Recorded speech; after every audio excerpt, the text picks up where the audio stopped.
Each and every Monday is $9 Monday at wagertalk.com.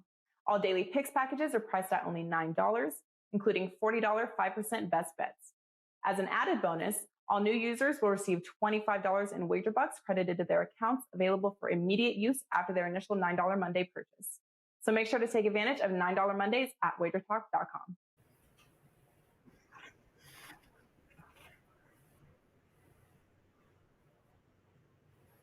Welcome into the NFL opening line report, week 2 style. This is a big one, Teddy covers Monday morning. Happy Monday morning to you, Teddy. Welcome in the show. Hey, great to be here, Drew. Excited. These are the opening line reports that we wait all year for, man. There's a ton of info. The screen is popping as we speak. Let's get into it. Hopefully, we can get you guys some good info. I know we talked about on last week's show with the 49ers when they were priced at -7.5. You like San Fran, that can you can only bet that now. And of course, the 49ers closed 9.5. They won by 8. You watched opening line report last week. Hopefully, we put them on the right side of that line move. Most people lost with the 49ers. Hopefully, if you watched the show and you had San Fran, won or at worst pushed with the 49ers. That's one of the purposes of this show. We have so much info for today. At the top, home field advantage. Huge, right? The crowds are back. Not so much. Losing straight up an ATS record yesterday. Worth noting that at the top of the show. Yeah, seem to be some unders as well. We'll get into some totals. Guys, we got the Monday night football game. We got Thursday night football, and then we're hitting the whole Sunday NFL slate, NFL opening line report style, 10 a.m. Pacific right here on the Wager Talk YouTube channel. Welcome into the chat box, guys. Feel free to shout out what you're looking to bet in this upcoming NFL week. What surprised you this past week? And getting ahead of some of these line moves, that is the point of the show, getting out good information as well. We got the Monday Nighter tonight, Teddy covers in Las Vegas in the desert here. We get the Raiders catching 4 at home, 50.5 the total. Just want to hit it real quick on the top, Teddy. You interested in getting involved here tonight in Las Vegas, Monday Nighter? And first, I want to thank everyone that commented last week on YouTube. Those really help us. We appreciate it. All the discussion you want to have it in those YouTube comments. Drew and I are both going to come in and offer our thoughts on some of your comments as well. So please and thank you when it comes to the comments on YouTube. All the likes, all the follows, we appreciate that very much as well. In fact, the Wager Talk YouTube channel just hit 75,000 subscribers. That's kind of cool. Monday Night Football, I'm in play on the side. You can get that play $9 over at wagertalk.com or sportsmemo.com. From a total standpoint, I lean under tonight. I just recorded a video of that. I just did it on my big game breakdown, and I'll tweet that out after this show is over. You can hear my thoughts on why I like the under tonight. Again, it's just a lean to the under. I think the side is the stronger of the two plays, but do lean under, and I will tweet that out after this show. Thursday night, September 16th there. New York Football Giants, Washington Football Team. We're seeing Washington -4-point home favorites, Teddy. 41 the total in our nation's capital. Sure. And as with so what we do with the opening line report, I've got the look-ahead lines from last week. These are bettable lines on these same games from a week ago. I use the Westgate Superbook numbers. Other books have them. I just use the Westgate numbers I have for years because I rely on them and they're trustworthy numbers. So I'll give you the look-ahead line. I'll give you the opening number. I'll give you my power number, and I'll tell you where I think these lines are going to move. And, of course, I will talk about some of the interesting things that happened yesterday. So let's start right here. The Washington Football Team look-ahead line was 5.5. Opening number here is 4, and I'm seeing 3.5s popping. So the first money is coming for the dog Giants here. And look, Washington lost their quarterback with Fitzpatrick. Although from a betting market standpoint, Heineke versus Fitzpatrick, 0. Okay, 0 difference between the two. The markets aren't downgrading Washington off the QB injury. Be aware of the Giants, all right? They lost a rushing battle by a more than 2-1 margin. They had a last drive that was meaningless in terms of yards, a meaningless yards and a meaningless touchdown. So their box score is lying a little bit. It's making them look a little better than they actually were.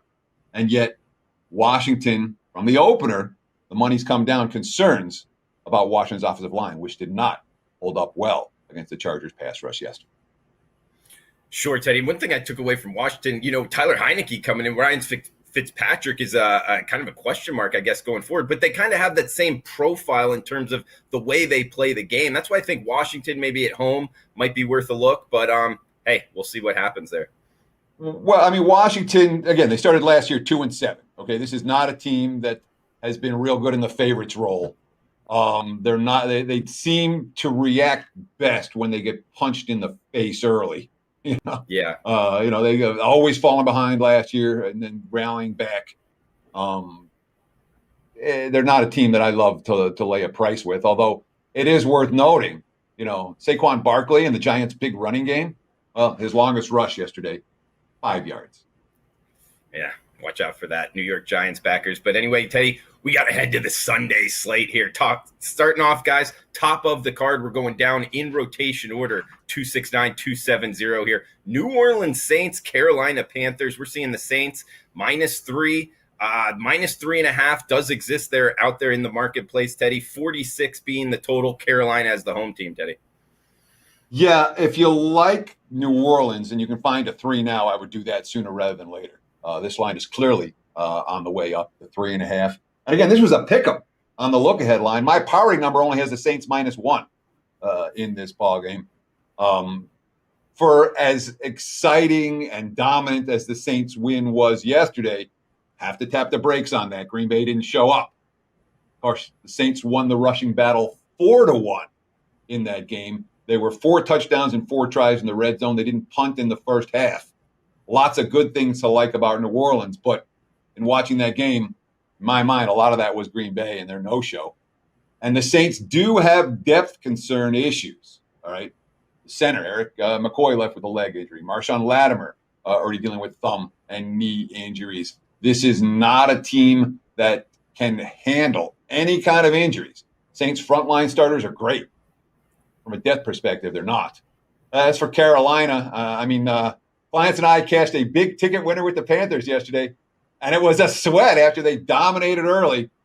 They did not move the football in the second half of that ballgame. It actually came down to a 2-point conversion. The Jets made one, but didn't make the second one.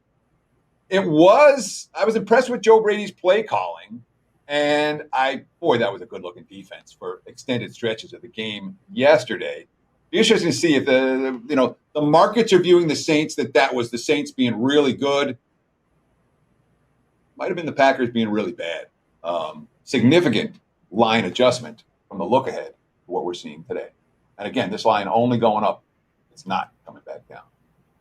Teddy covers, cashing that big ticket. Hot start, 3-0, 100% in the NFL. Check them out, Wager Talk at sportsmemo.com. We got next game up on the card, 1 o'clock Eastern kick here, Teddy. Houston and Cleveland, tied for the biggest spread on the board right now. We're seeing -12.5, -13. That's the Cleveland Browns at home. 48 the total here, Texans and Browns, Teddy. Look ahead line was -13. My powering number is -13. And this was 11.5 last night. And it's been bet up, so we're seeing some support for Cleveland. I don't know if it's going to go to 14 or not, the key number around here. I don't think that the market's going to look at Houston's performance yesterday as anything other than, they beat Jacksonville. Okay. They did win the rushing battle by a more than 2-1 margin, and a defense that didn't create turnovers last year was +3 in turnovers in that ball game. Cleveland won the rushing battle too. They won yards per play, 8.2 to 6.5 against Kansas City. They were -2 in turnovers, and that obviously was one of the difference in the game. When you look at the Browns, I didn't like their post-game comments. This is a team with a lot of stars, all right? There's an enormous amount of star power. Mm-hmm. They're also a team that doesn't have a whole lot of track record covering as double-digit favorites. I would expect the markets to look at Cleveland. Again, they like the teams to score a bunch of points and lose. Dallas getting market support, Cleveland getting market support, and the Browns defense certainly for much of the game yesterday better than what we saw last year. But where the money's going here, it's only going towards the favorite. The markets won't accept Houston as a decent team until they see them beat or compete with someone that's a little bit better than Jacksonville. Okay, yeah, that opening win against Jacksonville is not going to kind of tilt the tide with the Titans just yet. We got Cincinnati and Chicago Up next, we're seeing the Bears minus 3-point favorites off that Sunday Night Football performance. Teddy, 48 being the total in Soldier Field. I'm tempted to doodle you here. Should we? Yeah. Because it's only going one way. Okay, so we may as well doodle you because this line can only go one way. Go. Doodle you. Emergency betting alert. Doodle you. If you like the Bengals, grab the 3 now. This line's not going to be there. Look ahead line was 3.5. My powering number is 2. The 3s, it's like 3 even money. It's like open 3, and now it's 3 even money at some shops. I'm seeing the 2.5s just starting to pop at a couple of leading indicator books. If you want Cincy plus 3, you probably got to do that sooner rather than later. When it comes to, the Bears were outgained by 3 yards per play yesterday, and they were -2 in turnovers. They did win the rushing battle by 60 and 5.2 yards per carry against LA's defense. They only gave up 3.2, so there is perhaps a positive sign from that situation. But they already have issues, major issues, on a bad offensive line. Tevin Jenkins, their second-round pick and the original starter, is out after back surgery. His replacement, they just signed Jason Peters. He left with a quad injury. Peters' replacement, the rookie, Larry Borum, exited with an ankle injury. That's a concern against Cincy coming off that overtime win, an impressive overtime win in their open. Guys liking the doodly oop here right in the beginning of the show. I like it, Teddy. Who knows if we'll have another one. Shout out to the chat box right now. Michael, Joe, Jonathan, can't get it right. All you guys, welcome in. Feel free to chime in here. Jeff as well. Joe letting us know Fitzpatrick was put on the IR today. So I guess not really question marks. I guess I said that going into the Washington football team breakdown. So thanks for that, Joe, letting us know what's going as we are filming this live 10 a.m. Pacific time each and every Monday right here on the Wager Talk YouTube channel at Teddy_covers, at Drew Martin Bets on Twitter. Next game up, Teddy, 1 o'clock Eastern kick here. We get the Las Vegas Raiders, Pittsburgh Steelers. Of course, Las Vegas playing tonight, so limited marketplace here. We're seeing -6 mostly. Pittsburgh at home, 47.5 the total, Teddy. Yeah, the look-ahead line here is Pittsburgh -5.5. Was Pittsburgh -5.5. My powering numbers is Steelers -6, so right in that same range. The markets now, the books that have it up are 6 and 48 on this ballgame. It's worth noting, when Pittsburgh rallied back from behind in Buffalo yesterday, they scored 20 unanswered. 17 of those points were 2 Bills turnovers on downs, and then a block punt return for a touchdown. Their offensive line, which included 2 rookies making their first NFL appearances, was awful in that ballgame. This is an interesting quote from Ben Roethlisberger. Quote, we anticipate that a little bit, right? The bumps in the road the offense is going to have, the newness. Of course, it's a new coordinator, a retooled line, and a rookie running back. We expect our defense to have to carry us. I told them that afterwards. We appreciated their efforts, appreciated what they do, not losing faith in us. I'm proud of the guys because they didn't blink. They stood up in the face of not playing well early. That, folks, is an underquote. If ever you've heard one, that's an underquote. So total in this game, 48. I am seeing 47.5. Of course, we'll see what the markets do after the Raiders play tonight. Reading those coaches' quotes, always important here, coming from Teddy Covers, 57% NFL. One of the best records I've ever seen over the last 6 years, not a short sample size here. So reading between the lines with those coaches' quotes kind of helps you in beating the marketplace. Teddy, next game up here in the AFC East, Buffalo Bills, Miami Dolphins. Fascinating handicap here. Bills -3.5 road favorites. We are seeing -3, 48 being the total, Teddy. Look ahead line was Buffalo -3. My powering number is the Bills only 1.5, but I'm off market on the Dolphins. I've been off market on the Dolphins for a year and a half, and it continues to pay dividends. Let the markets underrate Miami. Yeah. That's fine with me. Opening number here, 3.5. And I'm not seeing any indication that Miami's going to get the money in this ballgame. So with Miami coming off a win and Buffalo coming off a loss, you can anticipate, it's not, you got to grab the 3.5 right now with the Dolphins if you like them. But at the same time, I'm not seeing the sign this line's going up either. So no urgency necessarily whatsoever. And Buffalo crossed midfield on 8 of their 11 possessions. They scored 1 touchdown. Josh Allen at the game obviously is not what we hope for, not what we strive for. 51 pass attempts, a career high. He got sacked 3 times. He lost a fumble. whether it be first game nerves or jitters or feeling stuff with my feet, but I've got to play better. Josh Allen, we're not going to panic. It's 16 games left. That said, the offensive line got destroyed in that game. 6 holding penalties, 4 of which were accepted against Pittsburgh. And Miami's defense is no joke. Won the game single-handedly yesterday in New England. I was impressed with Tua, and I was impressed with the red zone defense, and I continue to like this Miami team. And I continue to think that the betting markets are undervaluing this squad. 3.5, again, the current number. Not seeing any real movement right now when it comes to side. Little bit of movement, perhaps, towards the total going over 47.5. I'm seeing some leading indicator books telling us this is likely to go up as opposed to going down. They're expecting better offensive efficiency for both these teams. And I'll say this, Miami took shots. They didn't connect on a lot of them, but Tua took some shots downfield, and that's a good sign for that offense. Teddy, I'm surprised that you don't think money's going to be coming in here on the Dolphins. I mean, 3.5, they look good week 1 on the road, coming back home, going up against Buffalo, who kind of was underwhelming in week 1. But I do remember you talking about week 2 in the NFL.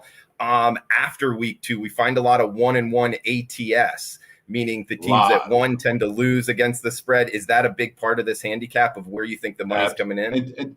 Yes, in terms of where the money's going to come, absolutely. Again, the public response is not going to be the sharp money response, and the sharp money is who's moving the numbers, right? The public's going to look at every team that won last week and go, oh, they're good, and everything that lost last week and go, oh, they're bad. And you can see that already. And you look at some of the early consensus numbers.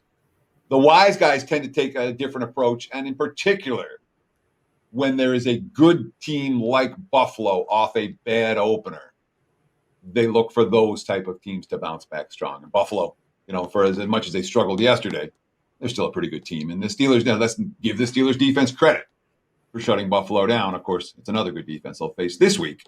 But the markets, aren't always – the markets aren't consumed with who they just played in terms of the quality of the opposition.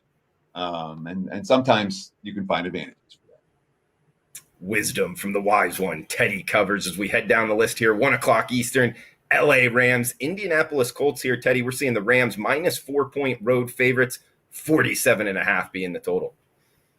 Look ahead line was Rams -3. My powering number is Rams -3.5. The markets are at 4 this morning. There are a couple of 4.5s popping up, although the 4.5s are not at leading indicator books. So that doesn't make me think that this line has to go up. And of course, there were some really good things to like about the Rams yesterday. They outgained the Bears by a full 3 yards per play. I believe that was the biggest differential, one of the biggest differentials yesterday. They scored on 6 of Matthew Stafford's first 7 full drives. It was a solid showing for the Rams at home on national TV. And for Indy, I have 4 teams listed right here, and this is the first one of the 4 we've gotten to. I can't bet this team next week.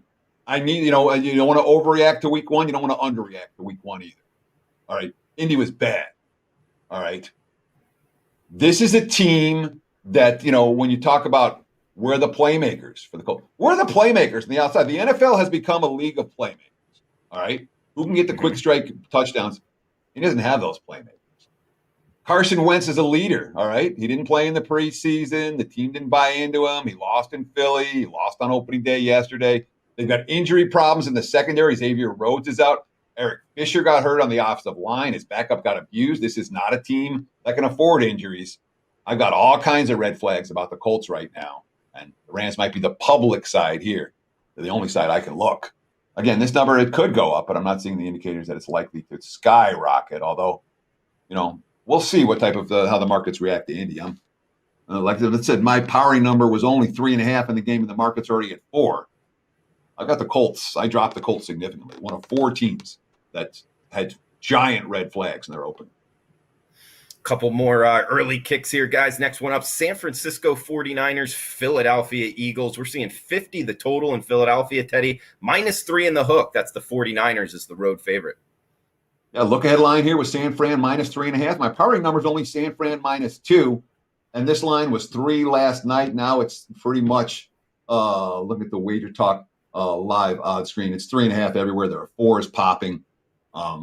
I'm not convinced it's going to go any higher than the 3.5, 4 that we're looking at. And it's not around the key numbers. This isn't necessarily a doodle-oop game. But San Fran staying out east. The markets love when the teams, don't have to travel, West Coast team traveling east type of thing. They're practicing at West Virginia. And, of course, the 49ers with having dominated the game yesterday. They led 41-17 at the 2-minute warning. And at the end of the game, the Lions were thrown in the end zone to tie it and send it to overtime. So it's a little bit of way late game collapse. You would anticipate with a lead this time around, they're not going to fall asleep. Jimmy Garoppolo, quote, we got into a pretty good groove and we were rolling pretty good, but you want to finish better than that. There was a relaxation on the sideline. At the end of the day, it's a win, and we're happy with that. But certainly, they scored a defensive touchdown. They outgained the Lions 8 yards per play to 5.1 yards per play. The question here is Philadelphia, all right? What we saw yesterday was not an Eagles team that anyone necessarily expected to see. They were dogged in Atlanta. They weren't just a better team. They were way the better team in that ballgame. The offensive line dominated. Again, they didn't have Brandon Brooks last year. They didn't have Lane Johnson last year. They just signed Jordan Mailata to a big contract. That offensive line blew up the line of scrimmage all day. Yards per play, 6.5. Philly, 4.1 for Atlanta. Red zone, 3 touchdowns and 3 tries for Philly, 0 for 2 for Atlanta. They did have a bunch of penalties, 14 penalties in that ballgame. But there was enough to like about Philadelphia to make me think they might not be a pushover in this one. One thing the Eagles have, I talked about playmakers that Indy doesn't have. Philly's got playmakers all over the place and got a quarterback who was able to get the ball into their hands yesterday. They do that against San Fran. That game's going to go up and over the total.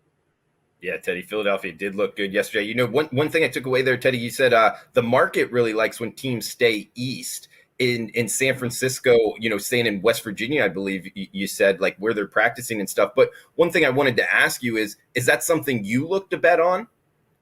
Yes, that's about a team that's staying east and hanging out. Again, when you talk about these chemistry building moments for teams, when you stay together for a week in a hotel back east, that's one of those moments, So it tends to be a positive situation. And San Fran's done this a couple of times in early season play in recent years. I remember cashing back-to-back tickets with them. It might have been 2 years ago when they did this, the first 2 weeks of the season. They came out week 2 and just destroyed someone. It is worth noting, injuries already for the most injury-riddled team in the NFL last year. Lost Raheem Mostert. They lost Greenlaw, who had the interception return touchdown. Jason Barrett, the cornerback, got hurt. He may be out long-term. San Fran's not a team that can afford injuries. They had a couple of key ones already on Sunday. Next game up, we get the Denver Broncos, Jacksonville Jaguars. We're seeing the Broncos lay mostly -6 right now. Teddy, 45.5 the total in North Florida. Yeah, look-ahead line was -3. My powering number is -7. I'm disappointed in this number. I was hoping I'd see something closer to 3. But look, Denver's a hot team. They're a hot team in the markets. They absolutely dominated the game yesterday against the Giants by more than the final score would indicate. They won the rushing battle by more than 2-1, although Melvin Gordon did have a late 70-yard touchdown run. They only punted twice in that game, and we know how good this defense is. And the Giants' defense is pretty good. They only punted twice. That said, Jerry Jeudy's out. He's hurt. Their best playmaker, Bradley Chubb, is a question mark for this ball game. The Jags, they lost the rushing battle by more than 2-1. They were -3 in turnovers, all Trevor Lawrence picks. Look, Trevor Lawrence is a stud. All right. He looked like Peyton Manning at times back there yesterday, but Peyton Manning is a rookie when he made a whole bunch of mistakes. Urban Meyer, quote, "We're still a work in progress. I didn't anticipate that today." Totals bettors note, Meyer, quote, "Drop back. We're throwing 51 passes. That's not where we've got to be."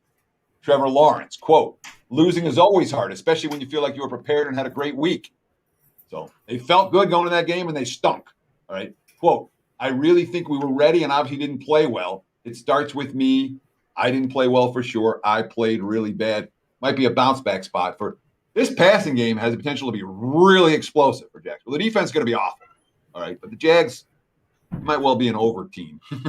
And again, with this total right now sitting at 45.5, it's been steamed up this morning.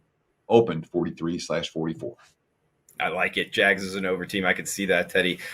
We got next game up here, AFC East, New England Patriots, New York Jets. We're seeing -5.5 right now mostly, so some Patriots money, -5 anyway. 42.5, 43 being the total as we speak, Teddy. Here's the markets reacting to the spot. Look at this. Look ahead line. Patriots minus 3.5. My powering number. Patriots minus 3.5. At the opener, Patriots minus 3.5. What are the markets saying? I want Belichick off a loss. Okay. I mean, New England was probably better than Miami yesterday. They turned the ball over in the red zone. They won the box score, and the markets love it when a team wins the box score. They did go 11 of 16 on third downs, which tells you they were in third and short, tells you they were able to run the football. Although Trent Brown got hurt, left tackle, with a right calf injury. They had a bunch of penalties, not like New England, 8 for 84. And, of course, a turnover ended up costing them the game. I cashed a bet against the Jets yesterday. It wasn't easy. It wasn't pretty. We got there. The Jets lost the rushing battle 2-1. Okay, Zach Wilson got sacked 6 times. Mekhi Becton got hurt on the offensive line. But I'll tell you what, Zach Wilson yesterday was impressive as hell. All right? And the Jets didn't take 1 shot or 2 shots or, let's try to stretch it even. Over and over again, the Jets took big play shots down the field. Didn't connect on them. All right? It didn't work. But it stretched the defense. It opened things up front. And Zach Wilson has a big-time arm, and the Jets have big-time playmakers. This line looks to me like it's getting a little bit rich for a Patriots team that doesn't have big-time playmakers. Again, all the early money coming towards the road favorite. Yeah, Zach Wilson got knocked around. Tough dude back there. We'll see if he can hold up the whole season. We got Minnesota, Arizona up next, Teddy. The afternoon kicks now, 4:05 Eastern, 1:05 Pacific here. 51 being the total. -4. There is a -4 in the hook out there. That's the Arizona Cardinals at home, Teddy. And let me make this clear. I don't think I made this clear at the opener. When I say the line open, I'm not using any one book. What I do is on Sunday nights, I sit down in my office and I'm going through all the games and I'm going through all the recaps and going through all the box scores. When I finish that, it's usually after the Sunday night game is over. And the lines have been up for, since the early afternoon. At that point in the evening, I'll go down and go through the books. Again, I've got 20 books listed on my screen here. And I just take the consensus number from the books. And I consider that the quote-unquote opener. Then from Sunday night to Monday morning we record, we've got line moves. Because, the markets, and if you use any one individual book as opposed to the broader betting markets, you can get some misleading info. You'll mislead yourself. So I look at the markets themselves the night before, and then from the Monday morning, we start to see, okay, this is where the markets are moving. Vikings and the Cardinals right now. And again, this line, look ahead, Arizona -3. My power rating, Arizona -5. And the markets this morning, I'm right in the middle with 4.5. Arizona's going to be a public side this week. All right, Minnesota lost, Arizona won. Arizona looked good, Minnesota not so much. You can anticipate the Joes liking the Cardinals this week. There's a lot of things to like about the Cardinals. And again, from division standpoint, the NFC North stinks. The NFC West is really good. All right. Mm-hmm. Cardinals, yards per play yesterday, 6.2 to 3.9. They were +2 in turnovers. Here's the quote from Kyler Murray, quote, "I won't let our offense get complacent. We know how good we can be. We know the sky's the limit for us."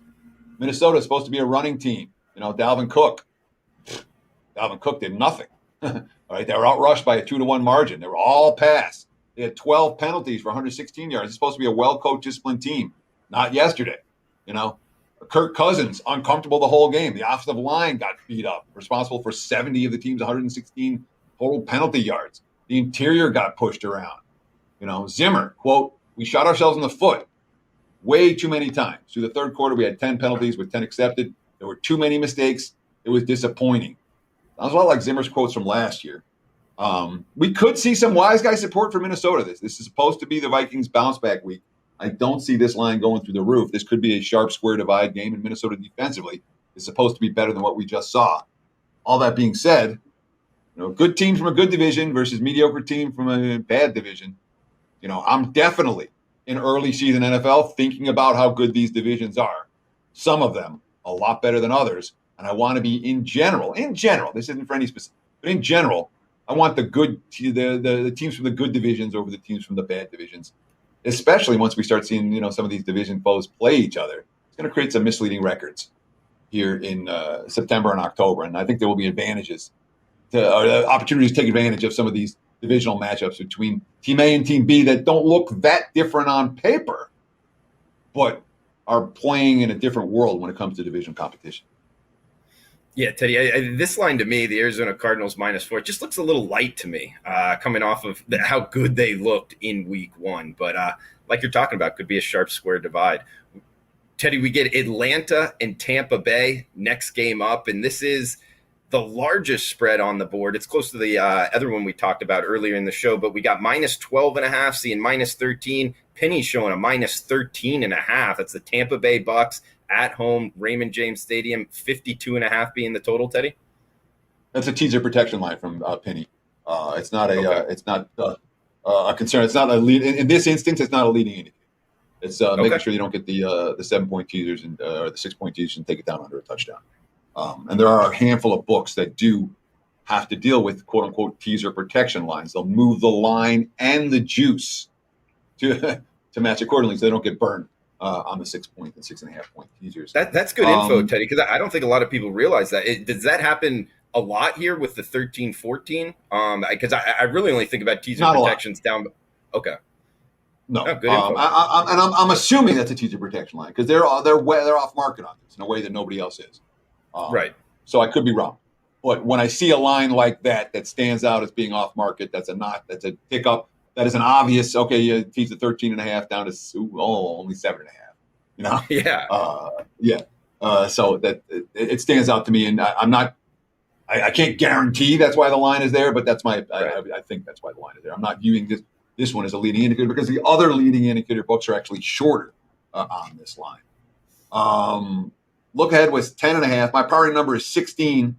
I talked about the 4 teams that I have red flags on. I don't know how you don't have a giant red flag on Atlanta when a team stinks in the preseason. Again, this is a 4-12 team last year, right? Yeah, not good. What were they last year? They were terrible last year. I'll look it up while you're talking. Something like that, though. They were a 4-12 team last year. Okay, that had a terrible preseason, terrible, blown off the line of scrimmage every time it was starter against starter, and they come out on opening day and get blown off the field, outgained 6.5 to 4.1 yards per play.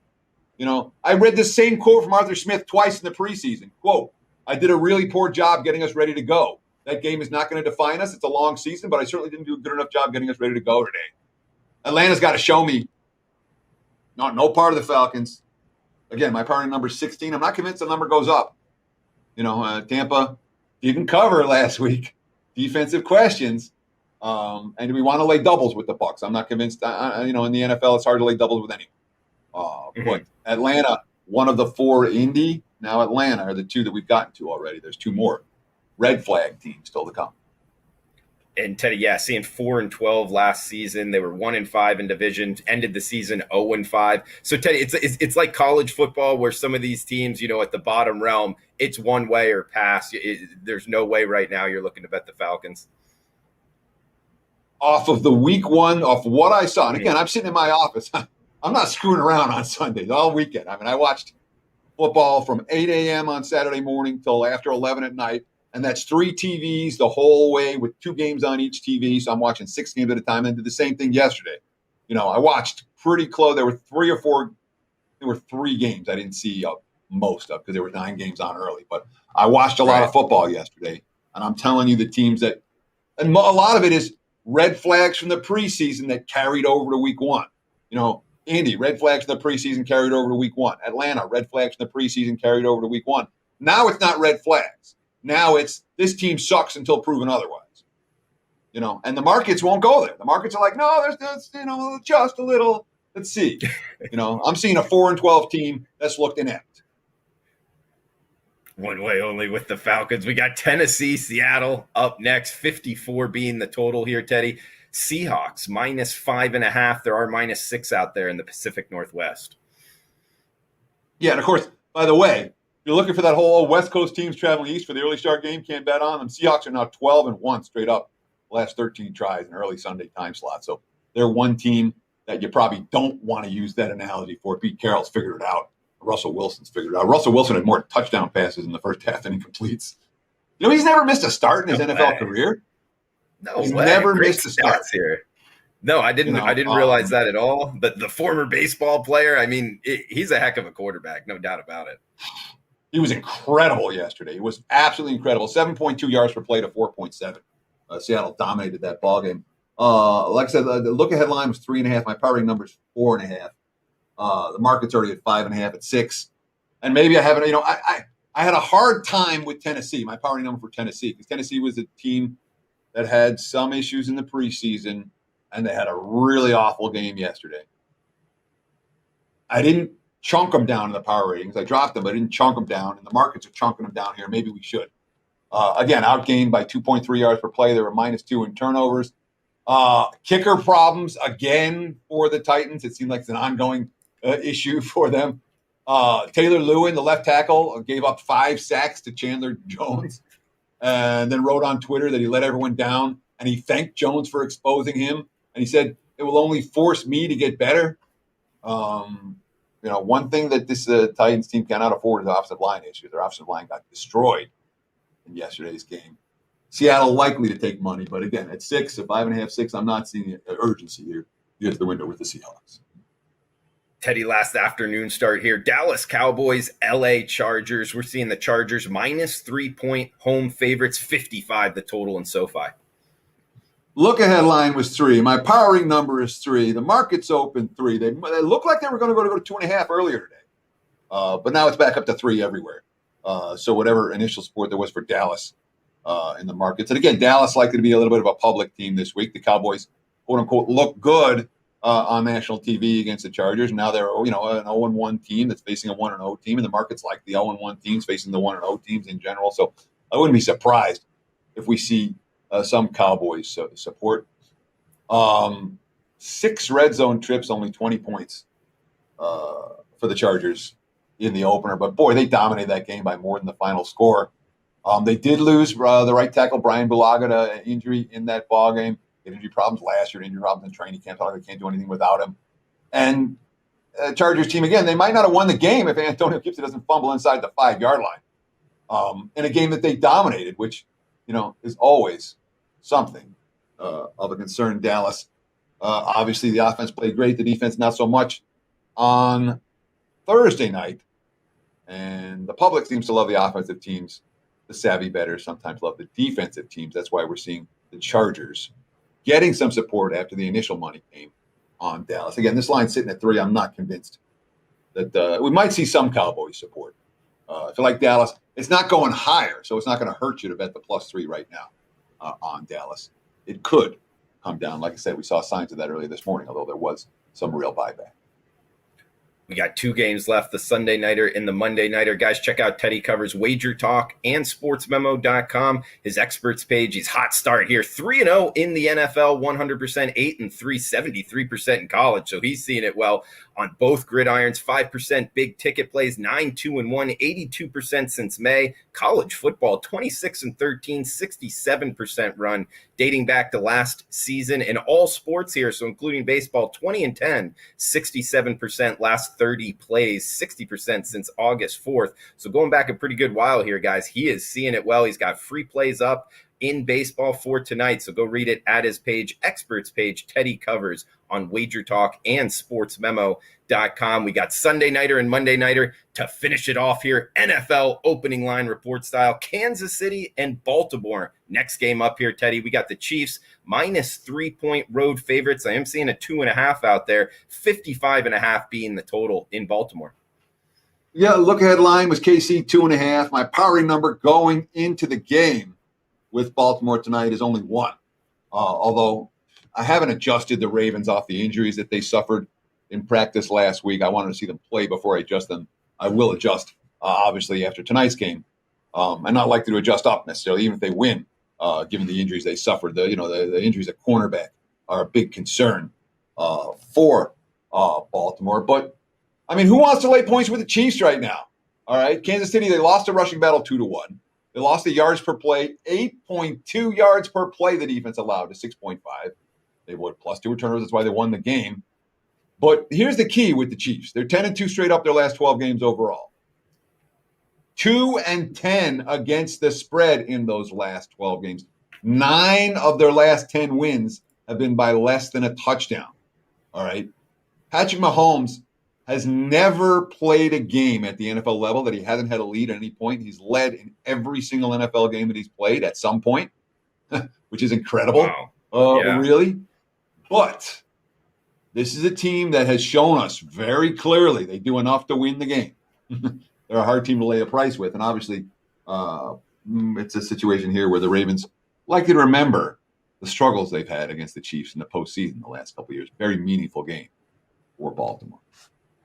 Teddy, last game up, the Monday Nighter for next week. And actually, my most interesting one, I'm very interested in this opinion. I had to wait the whole opening line report for it. Detroit Lions, Green Bay Packers. We're seeing the Packers minus 10 in the hook, 48-49 being the total, depending where we're shopping, Teddy.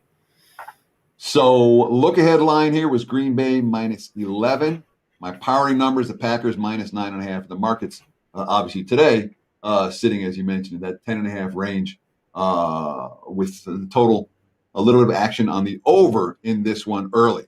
So I said I had 4 red flag teams. I've given you 3 of them. And again, the red flag teams aren't, I'll never bet this team again. You have to bet against them every week. No, I'm not betting on this team until I see them play a good game. If I'm playing their games, I'm going against them. There's a big difference between you have to bet against this team versus no, we're not betting on them. And if you want to play the game, you bet against them. So the first 3, Indy, Tennessee, and Atlanta. What do we do with the Packers? Yeah. I mean, they're red flag if you for me. watched that game yesterday, I mean, did you watch the game, Drew? Yeah. It was dicey. Looked terrible.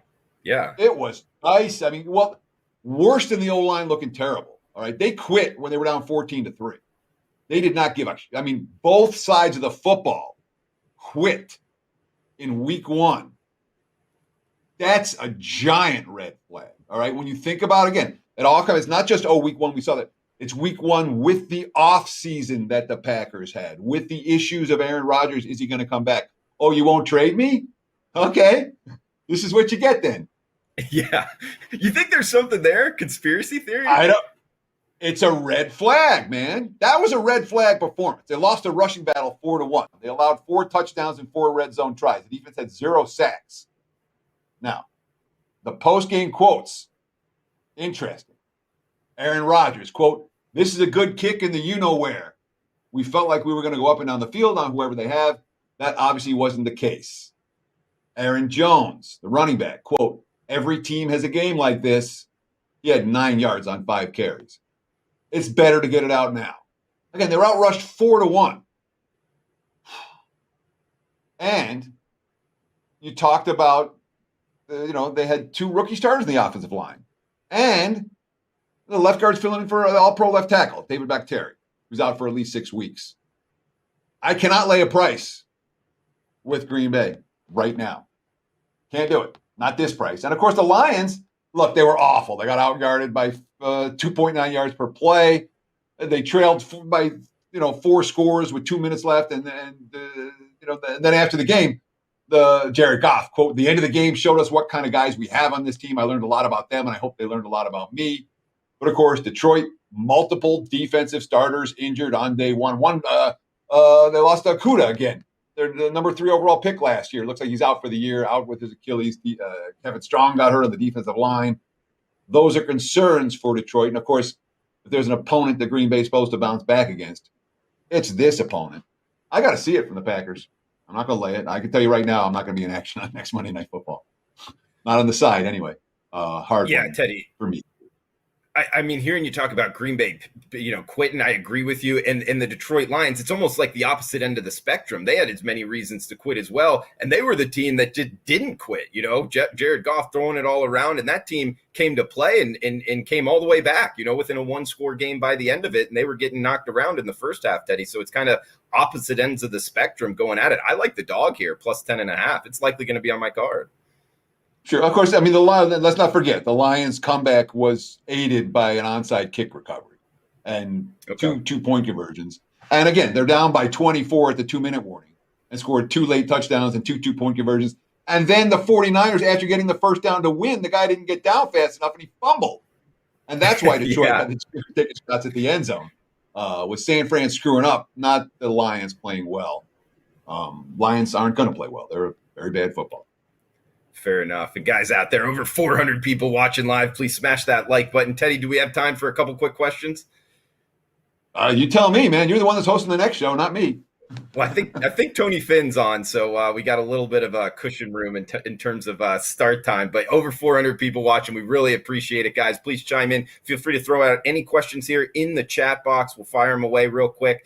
Please smash that like button as always. And if you're watching on replay, feel free to drop lines below on the YouTube channel. Teddy and myself will come in and answer them. And guys, we'll just go here at the top of the chat box. Craig's back asking, Drew, Teddy, is there really zero drop-off between Heineke and Fitzpatrick? I think there's some. I do think there's some, but not much. A half point to a point, and from a markets, I mean, the market's yawned. So not much in terms of, Fitzpatrick didn't play with this team last year. Heineke had him in the playoffs. So, I mean, there's something to be said for that level of familiarity. No more than a point at the most. And I think a half point's an appropriate adjustment. Good question. Thank you. Yeah. Great question, guys. And feel free to fire away again, guys, in the chat box on the Wager Talk YouTube channel. Can't get it right asking. The hoodie also has a good track record versus rookie QBs. Could the markets be buying into that narrative? Of course, talking about Bill Belichick, the head coach for the Patriots, Teddy. He's not facing a rookie QB this week. Is he? Oh no, he's facing Zach Wilson. Of course he is. I'm sorry, I had him in Miami. Yes, I'm sure the markets are looking at Belichick's track record against rookie QBs. And I'm sure they're looking at New England off a loss, which has been bet on for many years. And I'm sure, when you look at the Jets are a bad football team. If Carolina plays well yesterday, the Jets aren't in competition. It's not a single-digit game. So all those factors come into play, I'm sure. Teddy, we got Dominic asking, what winning team in week 1 did you find least impressive? Is there one that you downgraded off of a win week 1? That's a tough question. There is one. Shit, I'd have to really think about it. I apologize. Give me a second. Talk for a minute. Let me think about it. Because there was someone that I know there was some. Sure. We got Jeff saying, in college football, do you look at the clock official in-game betting for over-under? That's a great question because some of these guys are quick, Jeff, in turning that clock on, and some of them are kind of slow to the trigger. I've noticed that as well. Unfortunately, I haven't brought it into my handicapping, but I think you might be onto something there, Jeff, in terms of looking at who's controlling the clock in some of these college football games, Teddy. Yeah, I mean, so the Steelers are a team that they took advantage of Buffalo miscues. I didn't change my power number on Pittsburgh a whole lot. I don't think I changed it at all. So they won, and they won impressively, and they beat a good team, but it really didn't change my opinion about Pittsburgh right now. That was Buffalo shooting themselves in the foot a lot more than the Steelers playing good football. Kid Clue asking, what percentage do you factor trends in your handicap, Teddy? Big trend guy. Trend. If there are meaningful angles, okay, if there's a meaningful angle about a coach-specific angles, I'm interested in, and I'm interested in league-wide specific angles. I will never make a bet solely based on a trend, with the exception of the occasional coach that sometimes you're like, this guy's so-and-so off a loss, Belichick, but even that, or off of poor performances. It's always, when you're building a case, it's never one factor. Never one factor, rarely one factor. And certainly trends and angles are something you can look at, but they have to be, I don't care what any team did 6 years ago. All right. I want coach specific angles and I want league wide angles. Those are the only two that are of any meaning for me. We got Steve saying, what are the odds that Tampa Bay goes undefeated? Very long, Steve. Very long odds here. Gigi asking, how often do you bet minutes before game time? Teddy, do you find yourself betting a lot right before game time, or most of your bets over the course of the week? Not a lot. I do. Sometimes I'm waiting for a number. I'm waiting for a number. Right. It doesn't show up until Sunday morning. That was so I didn't put out for my client. I didn't have Miami for my clients this weekend, unfortunately. But I was waiting all week for 3.5, waiting for the 3.5, wait for the 3.5. I knew it was going to pop. It popped. I bet it. So that does happen. But it doesn't happen. It happens. How often it has. There's certainly. I'm looking to bet games Sunday morning, just like I'm looking to bet games when they open Sunday night / Monday morning. It's just a matter of if there's a number I'm waiting for or I have been waiting for on a particular game and I think I'm going to get, I'm patient and I can wait till just before kickoff to see if I see it. And if I don't see it, I usually don't make the bet. Aaron Williams, VIP in here. Question for Teddy: does the Tuesday group still meet? ? And do you or Drew network regularly with other sports betting analysts on takes for college football and NFL? So does the Tuesday group still meet, Teddy? No, the Tuesday group is come and gone. It was so helpful for me my first 10 years in Vegas. Every Tuesday, I was lucky to get an invite, and then I became a regular, and then I got to know, many of the bigger bettors here in town would get together every Tuesday, and we break down the entire college and NFL card, and we did it for like 20 years. But the last 5 years, the older guys aren't betting the same way anymore, and there weren't as many contributors, and we just don't do it. In terms of collaboration, I do much less collaboration now than I did earlier in my career. Right now, at this stage, I'm very confident in what I do and in my numbers. So collaborating doesn't help me necessarily. Israel, last one here in the chat box, saying smash that like button, guys. That does help us out on the Wager Talk YouTube channel. We appreciate it, Israel. Appreciate everybody joining us live. 420 people watching live right now on YouTube alone, Teddy. I know you're loving it, guys. Feel free to leave any comments below on the YouTube channel. We'll be in there answering them throughout the week. And huge shout out to the chat box, like always, guys. Appreciate you joining us. Teddy, any final words of advice here before we shut this down? I just want to say thanks so much. We really appreciate it. If you like this show, again, we're in growth mode right now. Please tell your friends about it. Share it on media. We really appreciate it. And we'll be back every Monday between now and the Super Bowl right here, 10 a.m. Pacific time, 1 for you on the East Coast. Cheers. Good luck tonight. We'll do it again next week. For Teddy Covers, I'm Drew Martin. Guys, thanks for tuning in. Please smash that like button. We'll see you next Monday, 10 a.m. Pacific time. Best of luck with your bets. Each and every Monday is $9 Monday at wagertalk.com. All daily picks packages are priced at only $9, including $40 5% best bets. As an added bonus, all new users will receive $25 in wager bucks credited to their accounts, available for immediate use after their initial $9 Monday purchase. So make sure to take advantage of $9 Mondays at wagertalk.com.